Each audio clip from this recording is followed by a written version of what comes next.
नमस्कार। आइए डायरेक्टली बात करते हैं। हमारे साथ अंजुम आरा जी हैं।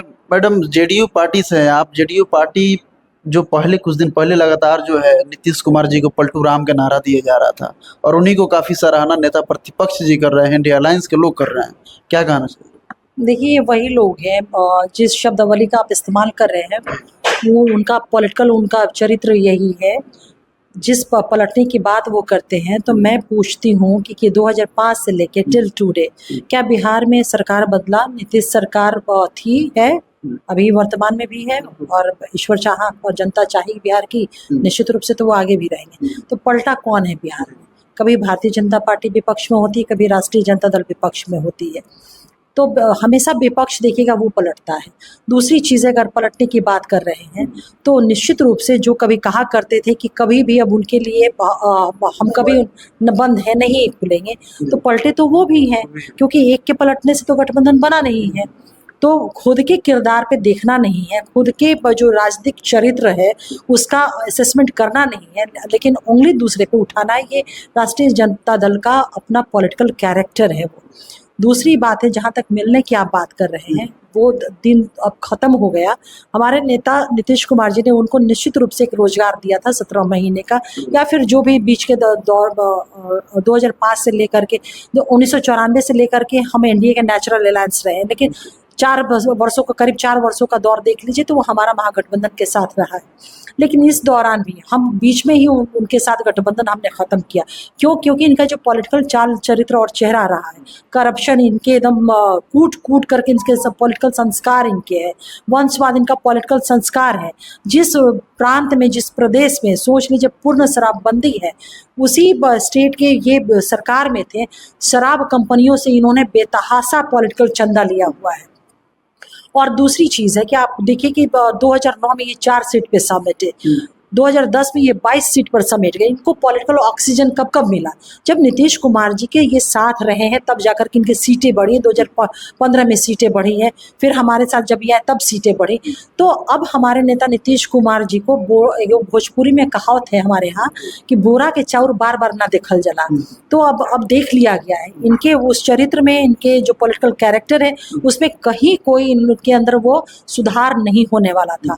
और इसलिए अब किसी भी तरह का अगर ये अपेक्षा पाल करके रखे हैं तो वो बेकार वो साबित होगा। अब इनके किसी भी राजनीतिक चालबाजी में हमारी पार्टी, हमारे नेता नहीं आने वाले हैं, और इनको ना नीतीश कुमार जी रूपी जो बैसाखी नहीं मिली हुई थी वो बैसाखी मिलने जा रही है। बात यह है कि नायडू जी के शपथ में नहीं जब गए, तो इसके वजह से सारे लोग अभी ऐसे में हैं कि भैया नीतीश कुमार जी कभी भी आ सकते हैं इंडिया अलायंस। देखिए, एक चीज़ जान लीजिए, इन लोगों नहीं होता है कि बिल्ली इस आस में बैठी रहती कब छीका टूटेगा तो कि उसके भी भाग्य खुल जाएंगे।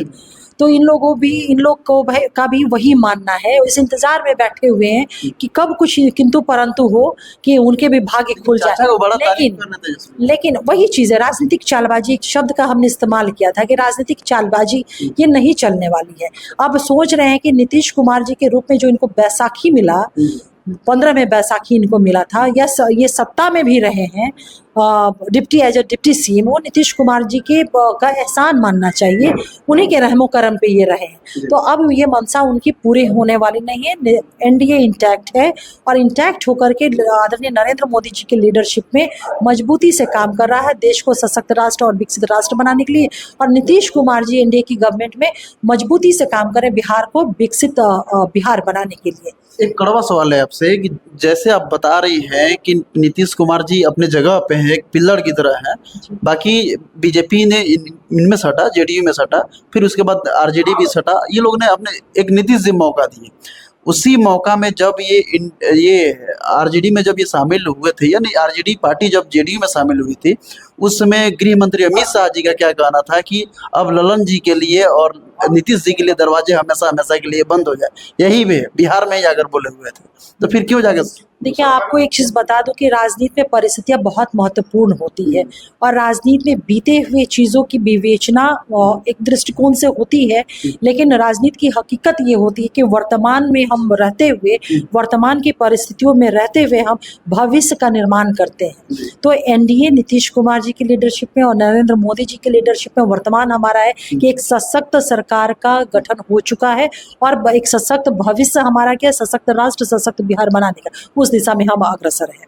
तो फिर लालू यादव को फिर लगातार उनको चारा चोर कहा जाता है, जो आप बता रहे हैं कि अतीत को नहीं ये करना चाहिए। देखिए, आप एक बहुत बड़ी गलती कर रहे हैं। सवाल जो आपने किया कि चारा चोर कहा जाता है, ये कहा नहीं जाता है।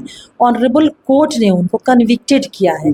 कन्विक्शन किस आधार पे हुआ है? साक्ष्यों के आधार पे हुआ है। साक्ष्य क्या थे? डॉक्यूमेंट्री एविडेंस भी बहुत सारे थे, तो उससे वो प्रमाणित हुए हैं, इसलिए कहा जाता है नहीं। सजा याफ्ता वो है, इस बात को स्वीकार आपको भी कर लेना होगा। और अब तो ये कहने वाली बात नहीं है। तो करप्शन तो इनके पार्टी का, इनके संस्कार में है, और उसी वजह से सजा याफ्ता भी हुए।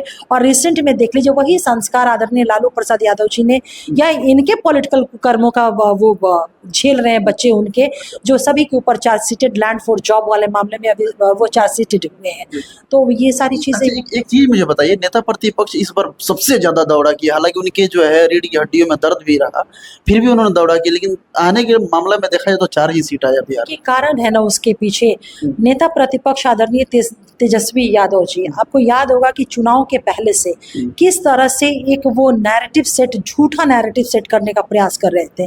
वो कोशिश लगातार जनता के बीच में during the campaign of the election भी लगातार आप देख रहे होंगे कि एक झूठा जो नीतीश कुमार जी ने काम किया बिहार में, चाहे वो मानव विकास हो या फिर आधारभूत संरचना की दिशा में हो, जो सुशासन के लिए बिहार जाना जाता है। नीतीश कुमार जी का जो शासन काल है वो गुड गवर्नेंस के लिए जाना जाता है, रूल ऑफ लॉ के लिए जाना जाता है, कानून व्यवस्था के लिए जाना जाता है। उन सारी चीजों का एक झूठा श्रेय आवाम के बीच में जाकर के लेने का ये प्रयास कर रहे थे। लेकिन मैं हमेशा इस बात को, मेरा ये मानना है कि बिहार की जनता बहुत ही समझदार है। वो इस बात को बहुत ही बारीकी से समझती है कि डेवलपमेंट मतलब नीतीश सरकार, रोजगार मतलब नीतीश सरकार, good governance, rule of law मतलब नीतीश सरकार। क्योंकि ये वही बिहार है जब इन लोगों का शासनकाल था, इनके माता पिता का शासनकाल था। ये वही बिहार है कि बदहाल बिहार था, अपहरण उद्योग बन चुके थे। शाम के 5 बजे के बाद से घर के बाहर कोई, महिलाएं हटा दीजिए, पुरुषों की हिम्मत नहीं होती थी कि वो जाए।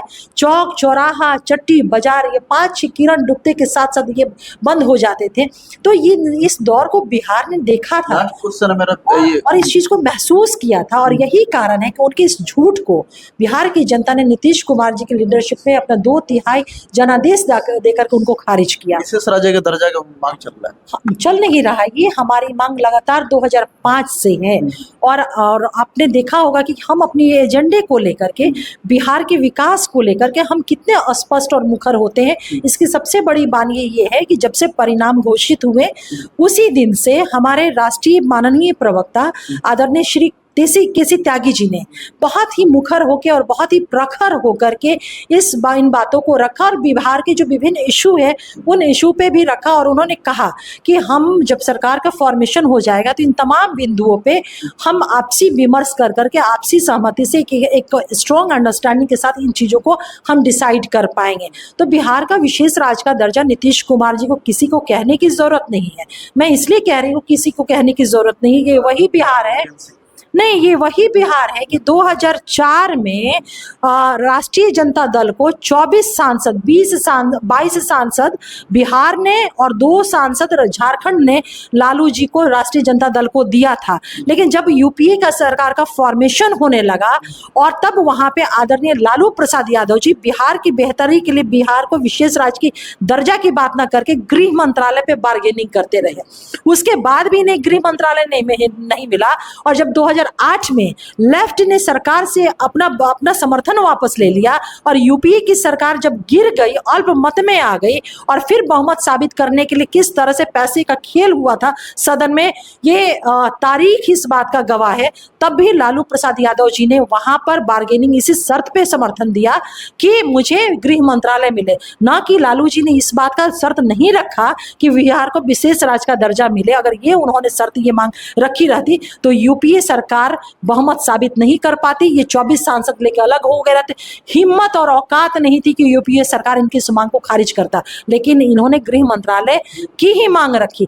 तो जिन लोगों का पास्ट इतना खराब है बिहार के विकास को लेकर के, बिहार की जनता को लेकर के, खुद के लिए ये राजनीति करते हैं, खुद के बच्चों के लिए राजनीति करते हैं, वो अगर कहते हैं कि हमें मांग करनी चाहिए तो उनकी इस बात की जरूरत नहीं है। हमारी सरकार, हमारे नेता, हमारी पार्टी 2005 से लगातार इस विषय को उठाते रहे और हमें पूर्ण हमारी अपेक्षा ही नहीं नई सरकार से अपेक्षा ही नहीं बल्कि हमारा पूरा विश्वास है कि जिस तरह से जननायक कर्पूरी ठाकुर को भारत रत्न से सम्मानित किया जाए, किसी ने नहीं किया था। हमारे नेता वर्षों से प्रयासरत थे, हमारी पार्टी वर्षों से प्रयासरत थी, हम कार्यकर्ता हमेशा इसकी मांग करते रहे। एनडीए की सरकार मोदी जी के लीडरशिप पे उन्होंने सम्मानित किया। ठीक उसी तरह से ये भी जो हमारी मांग है, क्योंकि बिहार की 14 करोड़ जनता की भावनाएं जुड़ी हुई हैं, उनका विकास जुड़ा हुआ है, बिहार का विकसित बिहार बनाने का जो एक लक्ष्य है हमारी एनडीए की सरकार का, वो जुड़ा हुआ है। निश्चित रूप से वो डिसाइड होगा सर्वसम्मति से।